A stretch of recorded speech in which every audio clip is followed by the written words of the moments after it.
आज বানাচ্ছি বিহারি স্টাইল ছাতুর পুর ভরা কচুরি আর বানাবো হলো মটরশুঁটির ঘুগনি।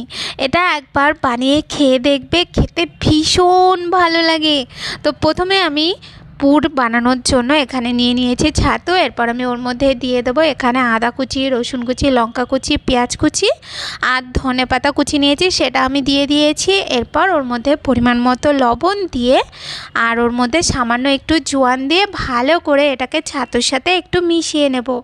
মেশানো হয়ে গেলে এরপর আমি ওর মধ্যে দিয়ে দেবো আচার। এখানে আমি আমের আচার দিয়েছি, তোমরা চাইলে বাড়িতে যেই আচার থাকুক না কেন তার থেকে একটু আচার অথবা আচারের মশলাটা দিয়ে দেবে। তারপর আমি ওর মধ্যে দিয়ে দিয়েছি বেশ খানিকটা সর্ষের তেল। সর্ষের তেলটা না একটু বেশি দিলে এটা খেতেও ভীষণ ভালো হয়। এরপর দেখো হাতের মুঠোর মধ্যে একটু চলে এসছে। এরপর এটাকে রেখে দিয়ে এরপর আমি ময়দাটা মেখে নেব। তো এখানে আমি ময়দার মধ্যে দিয়ে দিয়েছি একটু কালো জিরে, দিয়ে দিয়েছি একটু জোয়ান, আর আমি এখানে দিয়ে দিয়েছি পরিমাণ মতো লবণ, আর ময়ামের জন্য একটু বেশি করে তেল দিয়ে ওর মধ্যে আমি দিয়ে দিয়েছি অল্প একটুখানি আটা। এখানে তোমরা আটা দিয়েও বানিয়ে নিতে পারো, আবার শুধু ময়দা দিয়েও করে নিতে পারো, অথবা আটা আর ময়দা একসাথে মিশিয়েও এটা করতে পারো। তো দেখো ভালো করে ময়াম দিয়ে তারপর আমি ওর মধ্যে অল্প অল্প জল দিয়ে এটাকে ভালো করে একটু মেখে নেব। ভালো করে মাখা হয়ে গেলে এরপর আমি এটাকে রেস্টে রাখবো। তো ময়দাটাকে রেস্টে রেখে এরপর আমি ঘুগনিটা বানাবো। ঘুগনি বানানোর জন্য এখানে আমি নিয়েছি বেশ খানিকটা মটরশুঁটি। এরপর আমি কড়াইয়ের মধ্যে তেল দিয়ে ওর মধ্যে দিয়ে দিচ্ছি একটা তেজপাতা, একটু গোটা গরম মশলা, আর দিয়ে দেবো 1 চামচের মতন একটু জিরে ফোড়ন।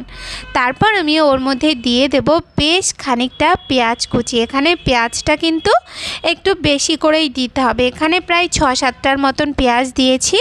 এরপর পেঁয়াজটাকে ভালো করে নরম করে যখন ভাজা হয়ে যাবে তখন আমি ওর মধ্যে মটরশুঁটিটা দিয়ে 4 থেকে 5 মিনিটের মতন একটু মটরশুঁটিটাকে ভালো করে একটু ভেজে নেব। তারপর মটরশুঁটিটার হালকা কালার যখন চেঞ্জ হয়ে যাবে, মানে মটরশুঁটি যখন একটু ফোটা শুরু করবে, তখন ওর মধ্যে দিয়ে দেবো আদা আর রসুন বাটা। এখানে 1 ইঞ্চির মতন আদা আর 6-7টার মতন রসুনকে একসাথে পেস্ট করে নিয়েছি, সেটা দিয়ে দিয়েছি। তারপর ওর মধ্যে দিয়ে দেবো একটু জিরে গুঁড়ো, দিয়ে দেবো ধনে গুঁড়ো, দিয়ে দেবো লঙ্কার গুঁড়ো, দিয়ে দেবো পরিমাণ মতন হলুদ, আর আমি ওর মধ্যে দিয়ে দেবো 1 চামচের মতন একটুখানি চিনি। চিনিটা না খেলে তোমরা দেবে না। এরপর ভালো করে এটাকে নাড়াচাড়া করে একটু মিশিয়ে নিতে হবে।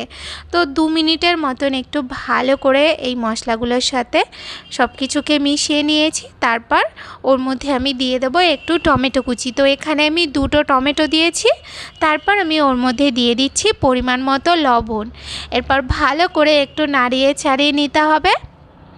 তারপর যখন টমেটোটা একটু নরম হয়ে আসবে তখন আমি ওর মধ্যে দিয়ে দেবো পরিমাণ মতো জল। তো এখানে আমি 1 গ্লাসের মতন জল দিয়েছি। জলটা দিয়ে তারপর ভালো করে একটু নাড়িয়ে চাড়িয়ে এটাকে ভালো করে একটু ফুটিয়ে নেব।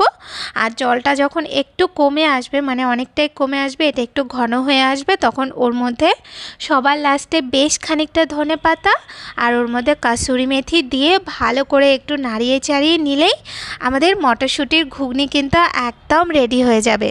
এরপর আমি যে ময়দাটা মেখে রেখেছিলাম সেই ময়দাটার থেকে একটু লেচি বার করে নিয়ে এরকম লেচিটাকে একটু বাটির শেপ করে নেব। তারপর ওর মধ্যে যে ছাতুর পুরটা রেডি করেছিলাম সেটা এভাবে দিয়ে এরপর ভালো করে এটাকে গোল করে নিয়ে তারপর হাতের সাহায্যে এইভাবে চ্যাপটা চ্যাপটা করে গোল করে নেব।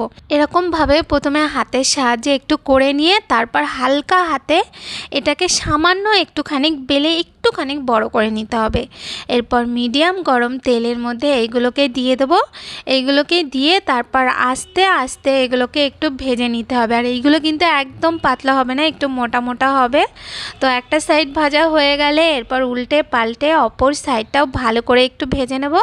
তারপর যখন দেখবে একটা সুন্দর গোল্ডেন কালার চলে এসছে তখন এইগুলোকে আমি উঠিয়ে নেব। আর এইগুলো একবার বানিয়ে খেয়ে দেখবে, এইভাবে খেতে তো ভীষণ ভালো লাগে। আর এইগুলো দেখো কতটা খাস্তা হয়েছে আর একদম ফুলকো ফুলকো হয়েছে, দেখতে যেমন সুন্দর হয়েছে খেতেও কিন্তু খুব ভালো হয়েছে। আর এই মটরশুঁটির ঘুগনির সাথে তো ভীষণ ভালো হয়েছে খেতে।